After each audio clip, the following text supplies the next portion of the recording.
Hi, everybody. Welcome into Foxborough Rush. If you love this show, make sure you check out Hold My Banner, available on Nessun as well. Ante Campbell and I get you ready for the Celtics playoffs. Yes, playoffs. They're close. Check it out. Hold My Banner is available on YouTube, Spotify, Apple, Amazon, and wherever else you get all your podcasts. What's up? What's happening? Woo! Foxborough Rush wrapping up, heading into the weekend. T, my man, how we doing, my brother? I'm doing good, man. I mean, you look up, you got the Red Sox home opener happening. You have the draft coming up for the Pats. Celtics about to get banner 19. I'm manifesting it. The Bruins will wrap up the season and look towards the draft and then the rebuild and continue to develop a Casey Middlestat. Yeah. Thanks for helping me out. Top 5 pick. It's a great time in Boston sports was my point. Got you, my man. Got you. Hey, heads up to the listeners. Appreciate you guys. I'm coming in. This is my Jordan flu game today. Oh. This is my rush. This morning, turns out your boy is a clencher at night. Dealing with some stress, trying to figure that out. No. Got a little chipped front tooth. Oh, I see it right there. Got it filled, but got a cap put on. Oh. But as the doc said, hey, it's going to take a while for the anesthesia. They were like, do you want us to numb you? Oh. And I'm like, do I need it? They go, no. Do you ever feel sensitivity? And I go, let's numb it because I don't want this to start.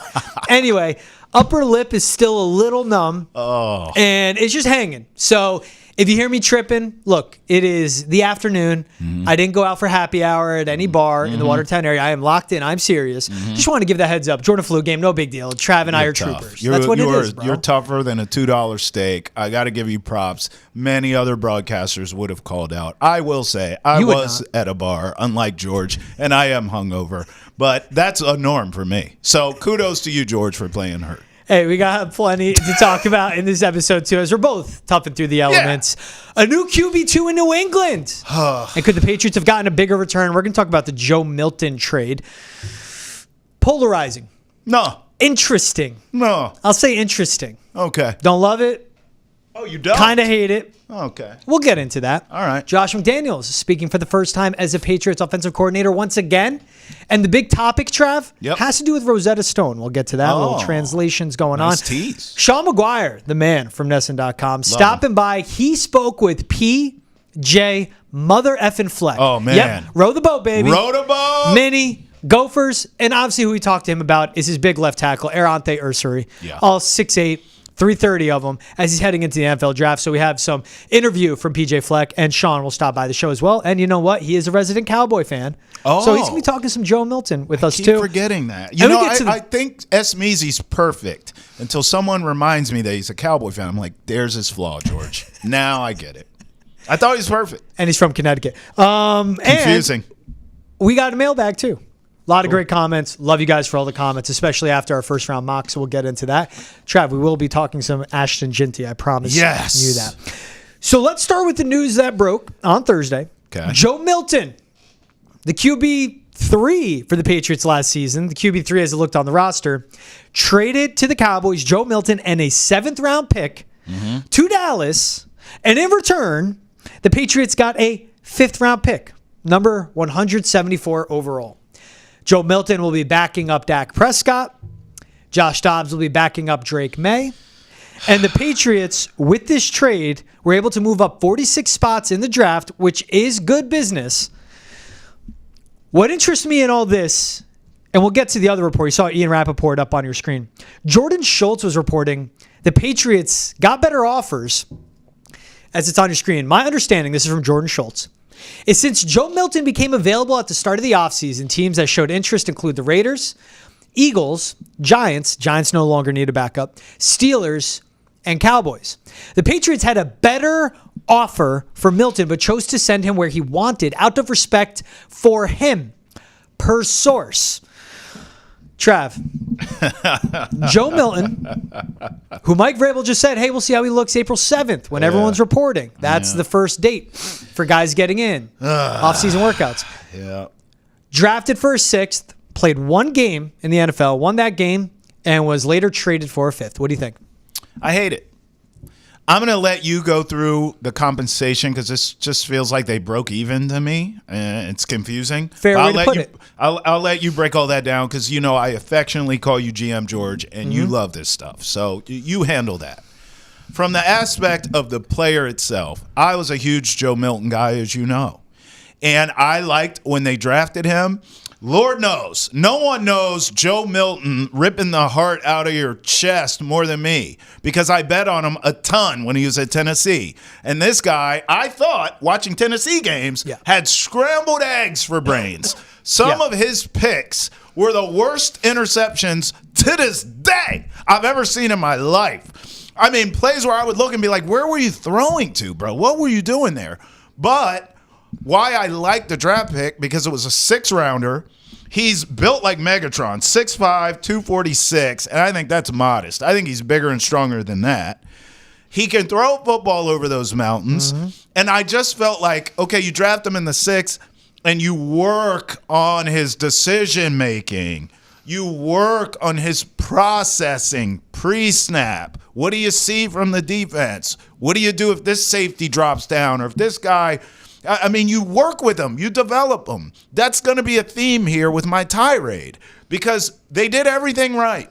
They took this guy in the 6th. They stashed him. They let him play in the preseason. They let him play here. They let him play in a meaningless game against the Bills. What's he supposed to do? I know there's a lot of Patriots fans who are upset with the guy. Like, you came in and played so great against the Bills. What's he supposed to do? I mean, listen. He gets his opportunity to start for the first time in the NFL, and what's he supposed to do? Lay down, take a dive, point shave? Not no, but hail to the no. He's not going to do that. He goes out and shows what he can do with time, with me holding a clipboard and learning. He goes out and he implements all the development that you gave him in one season. And oh, by the way, that entire coaching staff that developed him in one season are filled with absolute morons. Now you have grown-ups in the room who know how to coach, who know how to develop, and you trade them? Yep. And basically, from my understanding, you broke even? This entire thing was rushed. You should have kept this kid. You should have kept developing him. I don't want this to come across as anti-Drake May, because I love Drake May. But I think we are rushing to the Drake May as a franchise quarterback thing. Yes, he has all the tools. Yes, he checks all the boxes. Yes, I am excited to see Drake May and Josh McDaniels work together. Fantastic. But what happens if Drake May is injury prone? What happens if Drake May starts getting concussions? Because everyone's telling me this line's going to be better. I ain't seen it. Same line right now. Line stinks. Okay, so what happens if he starts getting knocked around like Tua? Now we're supposed to believe, oh, we'll be okay with Josh Dobbs. How's my arse sound? You should have kept this kid, kept developing him, and then in the instances that maybe he has to spot start here or there. Yeah. Okay, he keeps balling.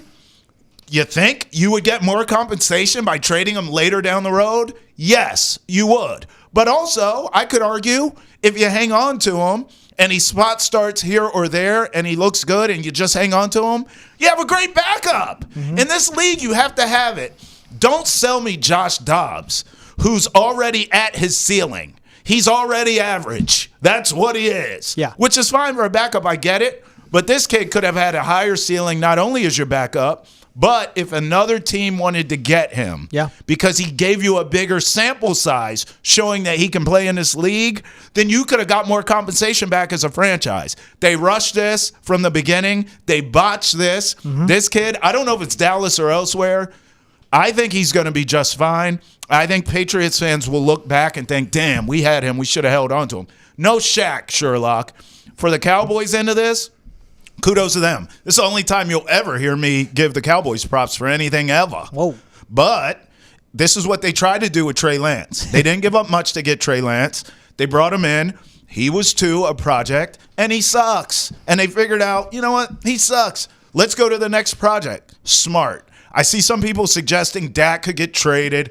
I don't think that's going to happen right now. I think Joe Milton will be much in that Trey Lance role. We're going to sit him, stash him, try and teach him, try and develop him, and then see what we got. So maybe later down the line, we can trade Dak, because a lot of bills are due on Dak, okay? He's paid like a Super Bowl quarterback, and he ain't that.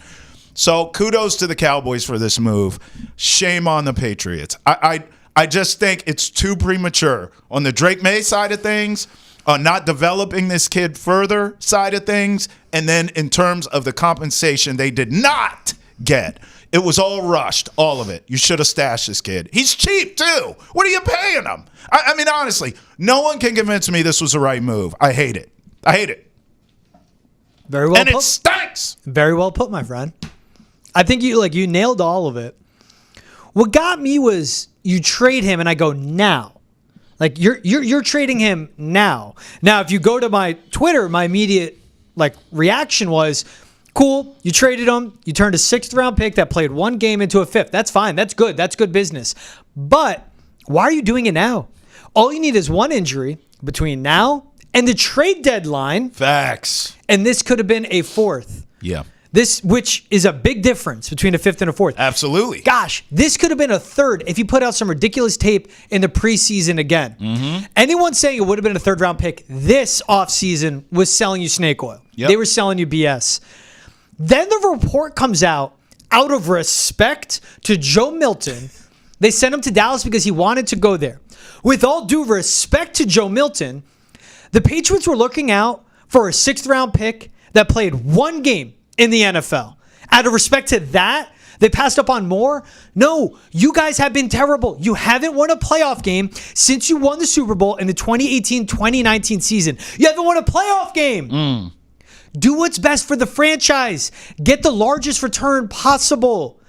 Let his value continue to build up. Because the way we look at it, he was a 6th-round pick for a reason. 193rd overall pick, I believe, is what he was. He was a 6th-round pick for a reason. Now, I believe the Patriots traded him for a 5th because that's what they were hearing from all these interested teams. Raiders, Eagles, Steelers, Cowboys, Giants. And that's fine. You're hearing a 5th right now when people have time. All you need is one injury. And at the end of the day, what the Cowboys saw Joe Milton as is a backup quarterback. Yep. You could have gotten a larger return. Kenny Pickett was traded for DTR and a 5th to the Browns. So the Eagles got a 5th in return. For Kenny Pickett, now that's more proven than Joe Milton. Taylor Heineke is 7th. Zach Wilson was for a 6th. Justin Fields, a conditional pick that could be up to a 4th. That's what this could have been at least. Make a conditional 5th that could become a 4th. You look at Mac Jones for a 6th-round pick, but he was broken at that point. That's right. Yeah. Joe Milton's ceiling's much higher. But what gets me is when I see all that is look at the teams. The Steelers, they don't have a quarterback. And it sounds like they're going to depend on Aaron Rodgers behind another shoddy offensive line. It'll be like the Jets. He'll get injured. The Browns have Deshaun Watson and Kenny Pickett, and then likely we'll have a rookie. That would make sense. Fine. The Colts have Anthony Richardson, who at any moment can be benched again and be for good. The Titans have Will effing Levis. Like, what are we doing there? They could use a Joe Milton to back up, who would then be a rookie quarterback, but they'll probably go Cam Ward. Raiders. Exactly. They got Geno. That made sense to me. Yeah. The Packers with Jordan Love.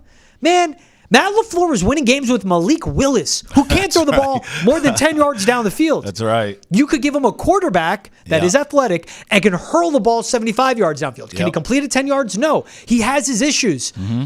But in Matt LaFleur's system, you go, hey, this is what you're going to do.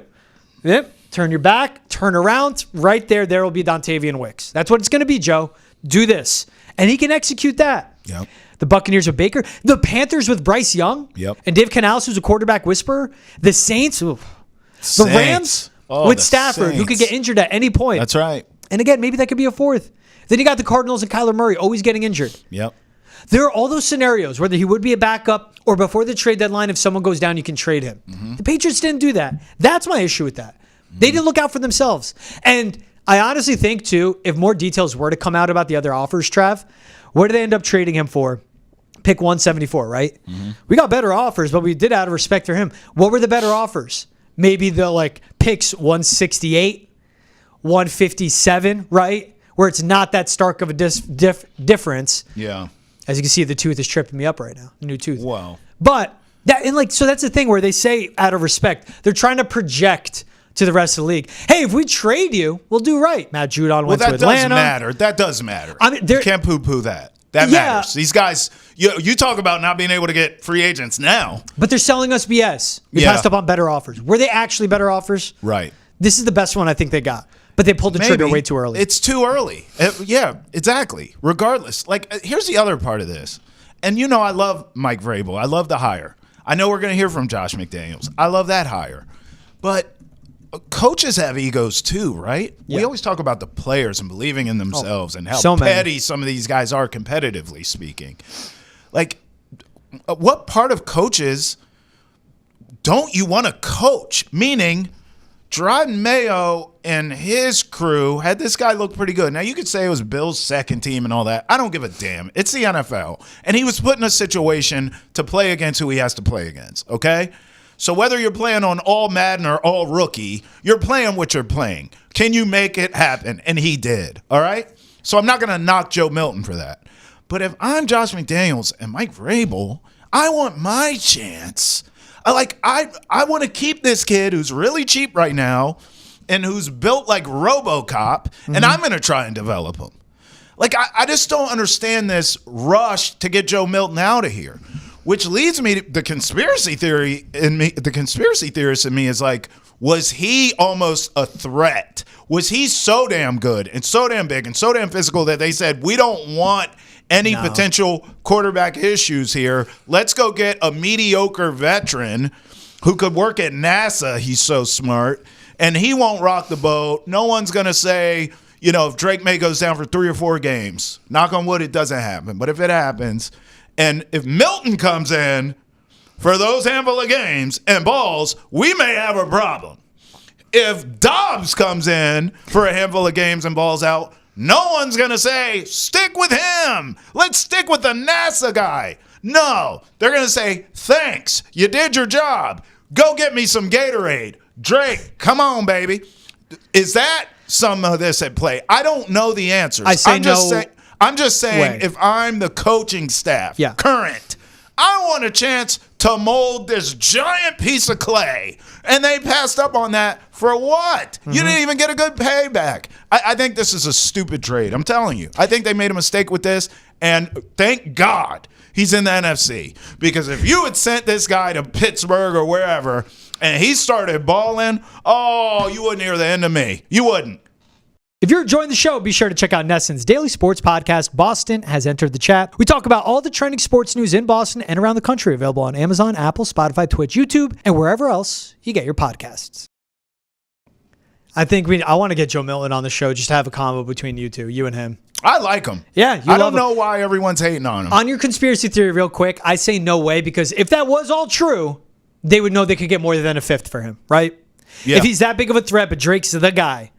They both have the God-given ability, arm strength. Drake May is more athletic, but Drake May has a part that the processing, where Joe Milton simply doesn't have it. That's the accuracy, too, that Joe Milton doesn't have. Yeah. But if he's that big of a threat, let's say, they would have held on to him, let him showcase in the preseason, and then he would have been traded. Combined practices with teams in the preseason, it would have been the same thing. Real quick, you know where my mind goes, though? Where? Pick 174. That's Pat Bryant range in the draft, wide receiver out of Illinois, big body, 54, 984 yards, 10 touchdowns, physical, good with contested catches. Mike Vrabel likes that. Yeah. It's Trey Weedig, developmental offensive tackle from Indiana, started with Wisconsin, now with the Hoosiers this past year, and they ran the hell out of the ball. Yeah, good run blocking offensive lineman, develop him into a pass blocker. Or Aeneas Peebles, defensive lineman, undersized, really good first step, and a disruptor on the pass rush. That's that range. Yeah. So that's where... The real quick of let me look at this. You turn a Joe Milton into a Pat Bryant. I don't hate it because I do like Pat Bryant out of Illinois. So all this talk about Joe Milton, there was conversations about Drake May as well. Josh McDaniels, first time as the offensive coordinator for the Pats. First time as offensive coordinator, for Drake May. He spoke. And the big questions were, all right, how's offense going to work with them? Have you made any changes? Are you a new man? Here's Josh McDaniels talking his adjustments to looking forward to working with Drake May. We have a language, and every offensive system, defensive system has a language. So you have to decide the way you want to speak in terms of calling things and naming things, and whether you use numbers, protections, or you use words, or however you do what you do. So our language has been refined a little bit. Between last year with the time that I had and then this spring with the coaches. I think that's really getting streamlined. It's been great to have their perspective on it. Being in the same type of language for my entire career has been good, and probably in some ways it's been, you know, a little different than most coaches. And so these guys have done a tremendous job of helping us streamline it so that what's most important is that the players can digest whatever it is we want to do. But there's the language, and then there's the strategy part. And the language is how you talk. The strategy is all based about your players and what do we have, what are our strengths, how do we maximize the personnel that's on our team and on our offense. And that part is going to be different, like it is every year. You know, whether you know 07 was different than 12, 12 was different than 17, everything was different than 2020. You know, 2021 is going to be different than this year. So the strategy and what we end up doing eventually will be all about what's best for our players and how can we maximize the guys here. Love that from Josh McDaniels. Quick, he's throughout those years, 07 is different from 12. 07's Tom Brady, Randy Moss year. Yeah. Even look at 2008, that was Matt Castle. And Josh McDaniels calling those plays got Matt Castle that bag in Kansas City. Yep. 2020, that was when Cam Newton signed right before the season kicked off. Literally had to manufacture that offense on the fly, which is a glorified Wildcat. But overall, him talking about it, man, it goes back to what Vrabel was saying of what his vision is of a passing game coordinator, too. Thomas Brown, Todd Downing, Ashton Grant, Josh McDaniels, collaboration. And you hear Josh McDaniels continuing to develop himself and understanding what he did with the Tom Brady. May not work with the Drake May, but he's also not going to limit himself and get the most out of Drake May. Yeah, listen, this is just a belief in Drake May, period. This is going back to our Joe Milton conversation, right? Like, they have such a belief in Drake May. That's why I said, even during my rant, because I hate the Joe Milton move, it's not like I don't believe in Drake May. Clearly, this franchise does, to the point where they're willing to let a potential young, really good quarterback out of the door for seemingly nothing. I think that's a mistake, but hearing Josh McDaniels talk, especially in that soundbite, I know we have another one, but hearing him talk in that one shows the full-on belief they have in Drake May. And I certainly am not knocking that, and I have the same belief. Yeah. The only difference here is Shaq happens in this league. And if this kid all of a sudden starts getting banged up week in, week out behind a putrid offensive line that is still putrid, okay? I'm sorry. Until further notice, this offensive line stinks. They did not go out and do anything that we thought they were going to do free agency-wise or trade-wise. And now draft, we're sitting up here talking about, well, Travis Hunter's there. Well, if Abdul Carter's there. Well, okay, so this line could suck again. So now we're putting all these eggs in this kid who has the world in the palm of his hands, but if you can't protect him and he starts getting hurt, then what? That's all I'm saying. But hearing Josh McDaniels talk, it is clear they have full belief in Drake May, injury be damned or not. Now, it's also Josh McDaniels talking how things are going and talking about the lingo and how the language will work between his offensive lingo and what Drake May knows. One word is apple, in other words, tomato, and one system it means one thing, and another system it means something else. And the guys, just like Men in Black, you take the thing and just wipe the memory clean from, some of the things. But a lot of it is what you called this, now we call this, and it takes them a little bit of time to acclimate to that. Our staff, we've done the same thing, and we've changed some things, and I'm in the process of doing the same thing too. So what we used to call something, now we call something else because we've agreed that it's the best thing to do for the team. So we're all going to be in that same boat. Sure, we'll come up with a friendly fine system when we use terms that don't mean anything to us now that used to. But no, I don't expect there to be, there'll be a period of adjustment, but I don't think that'll be a big deal. Again, it's big. He goes, I understand what Drake, as he put right there, what apple means for him is tomato for me. Let's find the middle. Does tomato or apple work? And again, that's the beauty of, you have Thomas Brown coming from a completely different coaching tree. You have Todd Downing, who knows Mike Vrabel, but not Josh McDaniels. Ashton Grant, who knows Kevin Stefanski and Alex Van Pelt, but not Josh McDaniels. All of this working together, I think that's so brilliant of the maturation and the marriage of all this knowledge. And for Josh McDaniels to be humble enough to go, hey, you know what the best part is? Is that I got assistants learning my stuff too. Mm-hmm. And you know what's great? They're learning it at the same speed Drake May is. So if they come up to me, hey, Josh, that's not going to work. What if we try this? Look at that. You know what he is? He's open to input. That's leadership. That's what leads to success. And with everything, trust me, part of me was, hey, if Josh McDaniels is going to work, this is what we're going to have to hear from him. Yeah. We're hearing it right now. Let's see the action come when training camp opens up and all that, at least in September. But Josh McDaniels is doing all the things right. He's saying the right things. I'm open to input to make sure I make number 10 succeed. If 10 succeeds, I succeed. If I succeed, the team succeeds. You and I have talked about this before. It would behoove Drake May to absolutely be attached to Josh McDaniels' hip. That's what he needs. Yeah. That's his responsibility. I hope that he is doing that. I trust that he will. I would, if I was Drake May, I would go, hey, Josh, where are you living? That's right. You got a guest room? Yeah. Just a few nights a week. Yeah. Hear me out. I'd let him put me to work. You need me to make the kids breakfast, cut the grass? What do I need to do? I just need to be around you, bruh. And you know what Josh would say? Here's the iPad. Go to your room. Go do homework. Right. And Drake would be like, dope. Sounds good. He's young enough, Drake May. He's basically Josh McDaniels' oldest kid. He can pull that off. Like, that's what I would do. I'd be like, bro, let me move in. I'll be upstairs studying my iPad. And that's how he can get everything he needs detail-wise to become great. And I bet he does. He's so real deal, man. I think he checks so. the boxes. Not a full season sample size. But again, what you see, what you watch, what you hear, what you hear from around the league. Yes. Drake May will be a top 5 quarterback is what people that know stuff in NFL front offices are saying. Yes. And they're not saying once Mahomes, once Burrow, once Blank is gone. They're like, no, he's going to be top 5. He's going to be in that class. By the way, these guys aren't going anywhere. This is why you can move off of Joe Milton for virtually nothing. But would have been nice for a better price. Because they did it too soon. We agree on that. They jumped the gun on this. The one thing to tie a bow on to Joe Milton, all right, you wait, it's not till next draft.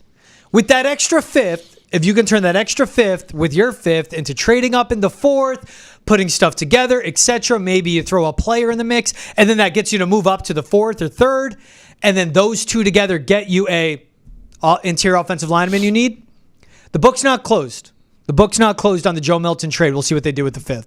That's what's interesting. Hey, make sure to stream the entire Sox season with an NESN 360 annual plan available at an all-new reduced price of just $20 a month paid annually. And for a limited time, get 4 free tickets to Fenway with your purchase. Visit NESN360.com to sign up today. Sox home opener is Friday. Christian Campbell's raking. Rafael Devers is getting hits. Story, Casas, Bregman going yard. Make sure to watch that all on NESN 360. All right, we're now going to throw it over to our boy, Sean T. McGuire, as he caught up with PJ Fleck. Check out the interview right here. Head coach of Minnesota.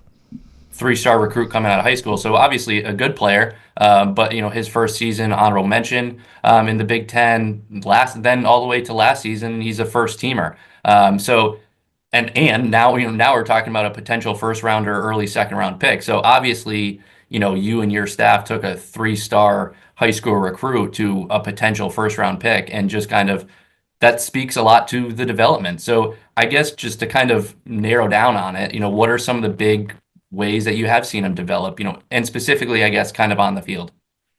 Well, we'll start on the field. His first game and start was against Nebraska during the COVID year.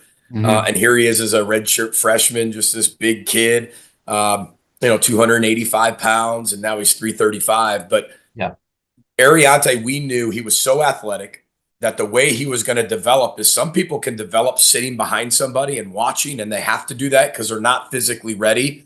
Ariante was going to have to develop on the field. And we knew that he'd have to take some lumps and he'd have to get beat here and there. But he was so athletic that we knew the strength and the size would catch up. But he was athletically talented enough in his redshirt freshman year to go out there, fail, grow. And he was open to doing that. And he did very well in his first start. And I think he took off from there. This is the ultimate. I think it's one of the most undervalued maybe or underestimated developmental programs in the country. There are 4 teams that have had a first and second round pick over the last 5 years. Ariante will be hopefully number 6 for us. I think it's Ohio State, Alabama, Georgia, and Minnesota. And if I asked all of you, which school doesn't fit in those 4, you'd all pick Minnesota. So I think it's just the complete person. We always talk to be a better player, you're going to be a better person. Like, we want people to want to be better people, and you'll make yourself a better player. Coaches and cultures only create the blueprint. The kid's got to build the house. And some people say they want what they say they want, but they really don't want it. Yeah. Anybody can say they want something, but can you actually go build the house every single day, put your dream on the shelf and say, every day I'm going to knock down these goals to get to there one day, and stay consistent with that? And Ariante has always done that. He never missed a practice. Wow. So I'm going to say it again. He never missed a practice. Yeah. Not because he didn't want to practice or he was hurt. This guy is durable. He's reliable. He's accountable. He loves football. The guy runs a 5.0 40 at almost a 4.9 at 335 pounds. That's incredible. And to not miss practices and miss games says a lot about Ariante. Yeah. And just kind of touching on your point, you talked about him developing on the field for you guys. I think that's certainly something that kind of sticks out to me because, coming from a Patriots perspective, that's probably the situation that he would have to be in. I mean, the Patriots, and I'm not sure how much you know from afar, but they're down a few offensive linemen. I'll say that, at least. And could really use a left tackle who kind of comes in and does exactly what you said, develops on the field. So I think that's a really great point to make. Just kind of, I'll hit real quick. I want to hit real quick on what you said with the Patriots, because I think I have so much respect for the organization and what they've been able to accomplish over the last decade, 2 decades, what they've been able to do. And with Coach, you look at the 2 guys that have come in at linebacker with Jack Gibbons and Robert Spillane. Jack played for us at Minnesota, and then Robert played for us at Western Michigan University. And they all have that football mentality. Ariante has the same thing. And if he's going to go in there, you're going to draft somebody in the first round. You expect them to play. Now, maybe not a quarterback at times. Sometimes you're drafting a guy to sit behind somebody, but the first round, that's where the unicorns get drafted. Yeah. And you got 2 guys who weren't unicorns, but have done an unbelievable job in the league when no one thought they would, and 2 backers you brought in as free agents. Well, Ariante comes into that, and you start to have this similarity of the mindset of football first, and how much they love the game and how much they work towards making themselves great players. And I think every organization and what Coach is doing there is, and you could just already feel his presence of what he's trying to do with that Patriots organization and bring them back to where they were with that mentality of dominant, tough football. No, I really appreciate you pointing that out. I wasn't aware of that coming into today, so I really do appreciate that. And Vrabel certainly has been upfront in saying, he wants to, bring in culture builders, is I think that kind of the term that he's used in a lot of ways. So, those guys come from a culture of connectivity. And when you see those 2, just yell, row the boat to them, and they'll know what you're talking about. Okay, I like that. So, and I'm assuming this question kind of touches on some of the stuff you said previously, but just when it comes to Ariante's strengths, and to kind of ask it more directly, what would you say some of his strengths are now entering the league? Well, I think playing at the highest level for so many years, he's got experience playing the game. He's pretty much seen every front, every blitz, everything you can possibly throw at him. We have an NFL run game. We have an NFL pass game. So he's been embedded in that NFL culture. He's so athletic. He can bend. He can play guard. He can play tackle. He's very versatile. He's done that at this level. He can play any position, but he's a great teammate. I think when you're talking about what Vrabel's building in culture, we define culture as connecting people. That's all cultures do. Some cultures aren't very good and connect people in a bad way. Some cultures are really good and connect them in a good way. But culture is just connecting people, and Vrabel's connecting all these football people and these football players and these tough and athletic, football-minded people. And Ariante's built that way. And again, for a guy that I keep going back to that not missing practice in a 4-year career in the Big Ten, and as demanding as our practices are, to do that says a lot about how much he loves the game. He's an unbelievable teammate.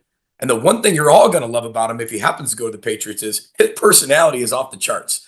You're going to love talking to him. Our media couldn't get enough of Ariante. And he's got a great sense of humor.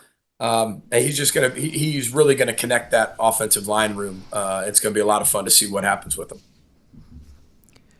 Awesome interview with our boy, Yep. Sean McGuire with PJ Fleck. Now Sean joins us. Sean, a little smitten. PJ Fleck, man, he's a good interview. Great soundbite. Yeah, I didn't cover Minnesota football a ton. Didn't watch a ton of Minnesota football games, but I feel like today I'm rowing the boat with him. There we go. He really was fantastic to talk to. No, he's great. Love the points he brought up about Ersery. I think there's those nuggets.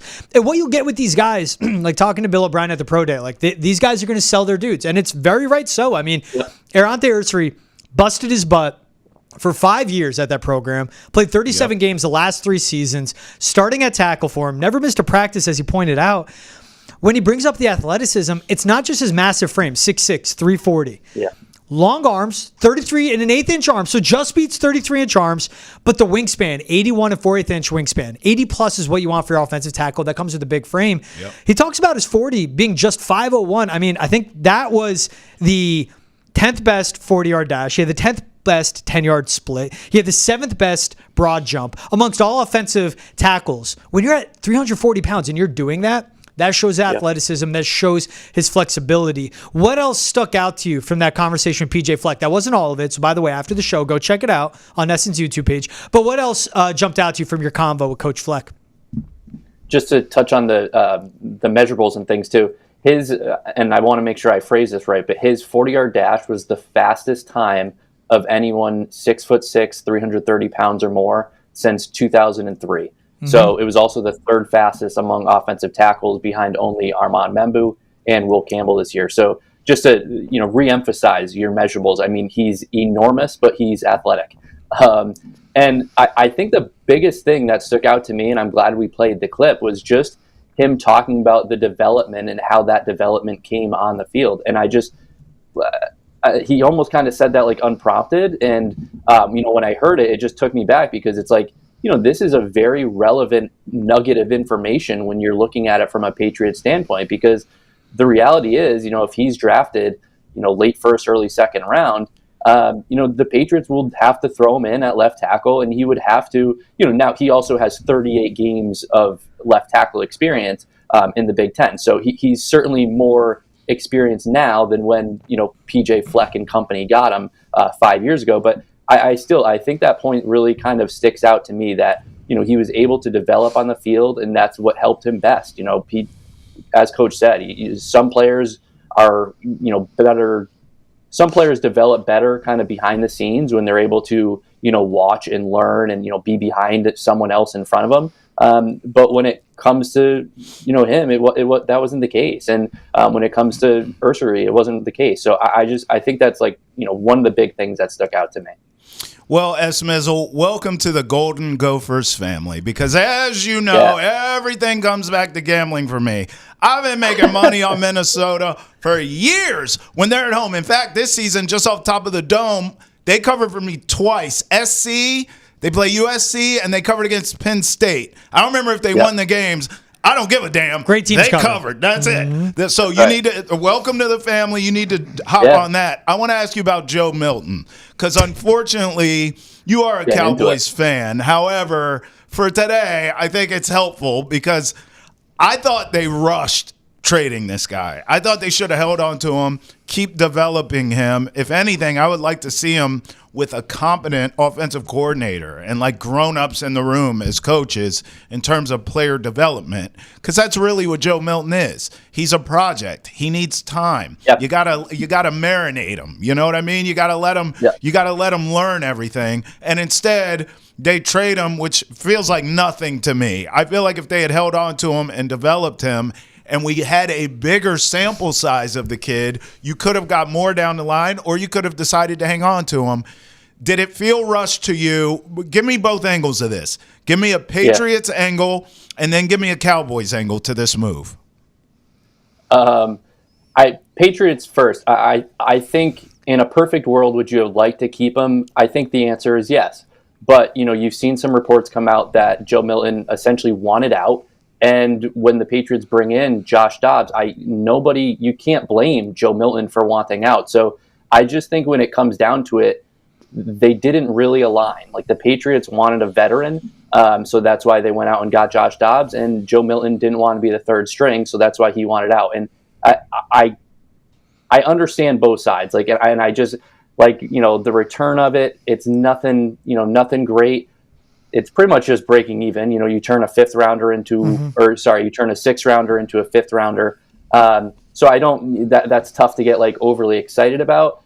But I also just can't think like there's no guarantee that his stock is going to rise and that, all of a sudden the team is going to offer them a higher pick. I did see there was a report that the Patriots did have some offers, better offers. And I think if that's true, I think they did themselves a disservice. I think, you have to go out and you have to get the best offer for him. But kind of just bringing it all around, like, it didn't really fit. Like Joe Milton, the Patriots wanted a veteran backup. Joe Milton didn't want to be a third stringer, and I think it was even Doug Hyde that kind of reported that, people inside the Patriots organization didn't view Joe Milton as an ideal backup because he viewed himself as a starter. So when it comes to that, I can't blame Milton for wanting out, and I can't blame the Patriots for trading him and kind of just getting that done. From a Cowboys standpoint, and again, I've tried to pull back on this in recent years, but it's it's another dart throw. You drop down 46 spots, and you had Joe Milton in the seventh rounder. So I think it's certainly worth that from a Cowboys perspective. I don't think there's anything wrong with doing that, but I also don't blame the Patriots for wanting to kind of cut the cord, I guess. Let me follow up with you from a Cowboys standpoint because I'm curious. You said it's a sort of a dartboard throw, and I agree because they did this with Trey Lance, and it didn't work, right? Sometimes you throw against a wall, it doesn't stick. And that was a fourth-round pick for Trey Lance. That is a good point, George. So I guess my question here is also a third overall pick. Yeah, well, right, but that's not the Cowboys' problem. But what I'm saying for Joe Milton, do you think it will stick? Do you think it'll work? They clearly want a project. I don't know who the hell's there to develop them because that coaching staff is a mess there too. But do you think Joe Milton will work, or will this be another Trey Lance scenario? So, Travis, you think the coaching staff is a little shoddy? Is that fair to say? I see what you did there. Right. I caught that. Sorry, what was your question? I was so busy trying to come up with a joke. Do you think Joe Milton will suck with the Cowboys, or will he be good? I think for the Cowboys, they hope he doesn't see the field. But I do think, like, for Joe Milton, the report that came out is that he wanted the Cowboys. He was kind of interested in the Cowboys. And I think that makes a lot of sense because, the reality is Dak has missed, pretty significant time over these last 2, 3, 4 years. So I think you kind of get into it and you think, hey, I'm going to go to this situation. They got some playmakers. They got an offensive-minded head coach. Obviously, if Joe Milton is taking the field, a lot of it is going to be in prime time, whether that's deserved or not. I'll argue it's not deserved. But I could see why he wants to be there. I just don't know if it's going to really come to fruition in the sense of, like, he's going to take over for Dak Prescott. I can't see that happening. If you're enjoying the show, from interviews with PJ Fleck to talk about Joe Milton, Drake May, fourth overall pick, all of this, make sure to check out new episodes of Foxborough Rush, dropping every Monday, Wednesday, Friday, wherever you get your podcasts. If you got a backup that keeps things afloat, keeps the car on the road, the train on the tracks, if Dak goes down, I guess it's not the worst business of that all. Want to end real quick, and we'll keep you on for the mailbag, Sean. I want to keep you on, man. Let's keep the good vibes rolling. But going back to the Fleck convo real quick, he brought up the Jack Gibbons, which I loved, out of Western Michigan. Forget Coach Fleck, PJ Fleck, coached at Western Michigan before he got to Minnesota. Been there for quite some time. But when he was talking about Ersery and maybe some other convos you had with him, what did he teach you? What did you learn from him with the convo? You talked about development. We talked about him not missing practice. But what's something where an Ersery, who's best fitted in a play-action type system, really big frame, good athlete. So, and a 3-year starter at left tackle. So he has a lot of football experience there. But what was something new that, he said that jumped out to you about, all right, this changes how I view Ersery as a potential pick for the Patriots? Well, I think one thing I learned is that him as a prospect, they nicknamed him Old Blue Shorts because the first time they saw him was at a camp in St. Louis, and Ariante was wearing tight blue shorts, I guess, and they picked him out of a crowd of 1,000 kids. No, but I think to your point, like, I think the coach feels, and I'm glad you brought this up earlier too. You said how like the coaches are going to sell their dudes, and I think that's really important to note because I've published a few of these features over the last few weeks, and I go in the comments or on Twitter or something, and all I see is people being like, of course the coach is going to praise their player. What else is he going to say? And I get that, and I think that makes sense, but it's also you either believe it or you don't, and I'm going to choose to believe the coach. So in this case. Talking with PJ, I think he really stressed that he thinks, Ariante is going to be a legitimate left tackle with, room to grow, and that he views him, with his size and with his strength and his length, he views him as a left tackle and not, a right tackle and not a guard. And I think some of those conversations have been some of those conversations have been had certainly around Ariante, but also around, Will Campbell. And, his arm length, obviously. And then you talk about Armand Membu and whether he can move from the right to the left. So those conversations just happen during the pre-draft process. It is what it is. But in kind of talking with Coach Fleck, it's very clear that he believes that Ersery will be, a strong left tackle and a left tackle that would fit what Mike Vrabel is looking for. I think the fact that he brought up, the Robert Spillane and Jack Gibbons, that was unprompted too. I'll admit, I didn't go into this interview thinking about where Jack Gibbons played his college football, but just to bring that up and talk about how, these guys fit what Mike Vrabel is looking for, and that's why he signed them in free agency. And this draft prospect has all the same characteristics, has all the same intangibles. I just think that was really, really insightful info and really helpful to know. Yeah, great convo with him. Make sure to check out the full conversation on YouTube. All right, let's get to the mailbag quick. First one is Semi-Charmed Life 311. Really appreciate how George and Trav keep it fun and entertaining. Swear to God, I don't pick these. It's like when you're kicking it with your boys and just throwing stuff out there. Hey, Semi-Charmed Life. Appreciate you, my guy. You don't live a semi-charm life. You live a full-blown charm life. We appreciate it. Look at Trav blushing over there. Pascal RP. So Membu was worth it at 4 because the Chargers took a right tackle top 5. And Membu might be able to switch sides. But Campbell isn't because he might not be the position he played his whole college career. It might have to switch positions. Yes. Will Campbell was a very good left tackle in the SEC for all those years. Armand Membu was a good right tackle in the SEC for 2 seasons. But Will Campbell, with the 77 and 3/8 inch wingspan, is such an anomaly. That is the shortest wingspan of any offensive tackle at the Combine since 2011. Armand Membu, 6'4", 330, with 33.5 inch arms. Yes, arms long enough to be 33 plus inch arms. So I'm not going over 1/8 of an inch. I'm going literally with massive sample size for arm length for Membu, for wingspan for Will Campbell. And if you're picking at that spot, Membu checks out at a really good offensive tackle. Will Campbell is projected to be a really good guard.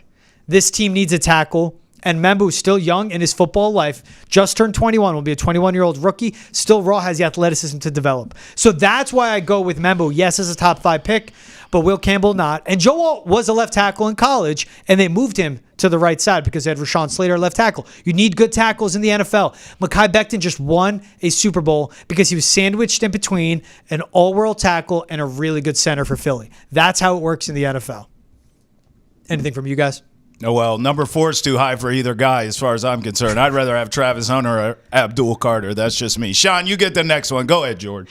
All right, from Ryan Wadolowski. I haven't been this excited for a draft in years. Ryan, welcome, my man. Then YouTube Connolly family. I used to never really care about the draft as a Patriots fan. Didn't really need to, but for the past 2 years, I've been addicted to the NFL draft. That's also a sign of your team not being good. Sad. But welcome. Yes, that's exactly what it is. Welcome, my friend. And now I know why so many fans get excited about it. I'm studying all these players. It's cool and exciting. Hey, guys, welcome to the good side. Welcome to the happy life. Our last one, Zeppelin Mexicano. Just imagine the play action potential with an Ashton Ginty. Here we go. Yeah. Lining up in the backfield. People keep arguing low positional value for Ginty, but the guy can deliver a ton of value both with home runs on the ground, good hands out of the backfield. There's a very precursor to a good play action game for your quarterback. I think that's a great point. There it is. He's right. With Josh McDaniels as a play caller, Jarrett Stidham, over 25% of his dropbacks play action, had a higher passer rating than non-play action. Mac Jones, rookie season with Josh McDaniels, 27% of dropbacks play action, 100% passer rating or 100 passer rating. Tom Brady in 2019, 25% of dropbacks play action. 2018, 30% of dropbacks in play action. Ersery, as a left tackle, projects best in a play action heavy passing game. Look at that. Sean, you know it's true. 30 seconds, but you know it's true. Genty changes everything for the Pats. You know it's true. Yeah, we've had this conversation many times. I am going to stand where I stand, and I don't think you can target a running back at number 4. Trade back I think to 7. Okay.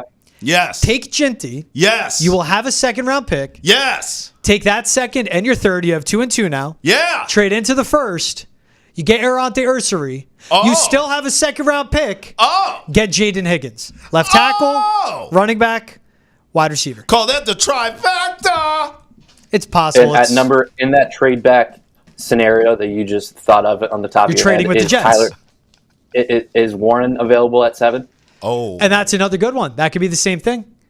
I don't Go know. back. I don't think that they should target a position of lesser value like a running back or a tight end at number 4, but I would be much more likely to go with the tight end than the running back. I don't hate it, George. I think it's a great scenario. Take Tyler Warren, get your left tackle, still get a wide receiver. Third round, you can maybe go running back good with that too. Marion Hampton, maybe if he falls. Oh. All right. That's running out of time of Foxborough Rush. Sean, great job catching up with PJ Fleck. Make sure to go to Nesson's YouTube page. Check out that entire convo. Row the boat, baby. Shout out Sean. Shout out Trav. Right. Shout out you guys for leaving a comment. As always, like, subscribe, rate, review, wherever you get your podcast. Foxborough Rush. New episodes every Monday, Wednesday, Friday. For Sean T, Double T, and GB, we'll see you guys next time.